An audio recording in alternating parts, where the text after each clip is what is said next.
নমস্কার। 25শে বৈশাখ উপলক্ষে আজ রবীন্দ্রনাথ ঠাকুরের লেখা কিছু কবিতা আবৃত্তি করে আপনাদের শোনাব। প্রশ্ন: রবীন্দ্রনাথ ঠাকুর। মা গো, আমায় ছুটি দিতে বল, সকাল থেকে পড়েছি যে মেলা। এখন আমি তোমার ঘরে বসে করব শুধু পড়া পড়া খেলা। তুমি বলছো দুপুর এখন সবে, না হয় যেন সত্যিই হলো তাই। একদিনও কি দুপুর বেলা হলে বিকেল হলো মনে করতে নাই? আমি তো বেশ ভাবতে পারি মনে, সূর্যি ডুবে গেছে মাঠের শেষে। বাড়তি বুড়ি চুপড়ি ভরে নিয়ে শাক তুলছে পুকুর ধারে এসে। আধার হলো মাদার গাছের তলা, কালি হয়ে এলো দিঘির জল। হাটের থেকে সবাই এলো ফিরে, মাঠের থেকে এলো চাষির দল। মনে কর না উঠলো সাঁঝের তারা, মনে কর না সন্ধে হলো যেন। রাতের বেলা দুপুর যদি হয়, দুপুর বেলা রাত হবে না কেন?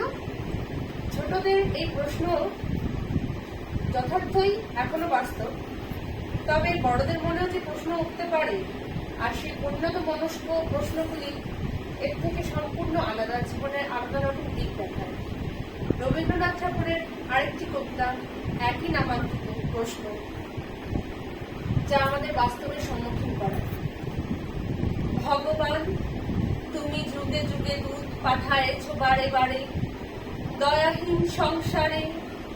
তারা বলে গেল ক্ষমা করো সবে, বলে গেল ভালোবাসো, অন্তর হতে বিদ্বেষ বিষ নাশো।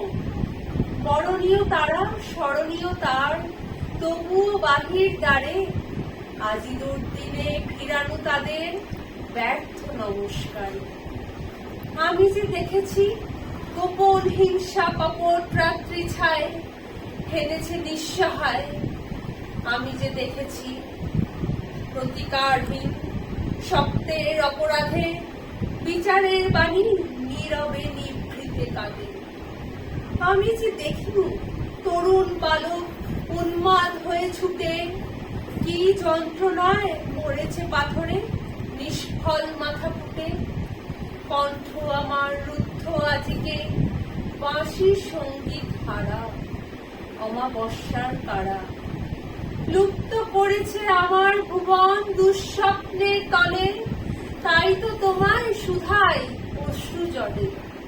যাহারা তোমার বিষাইছে বায়ু, নিভাইছে তব আলো, তুমি কি তাদের ক্ষমা করিয়াছ? তুমি কি বেসেছ ভালো?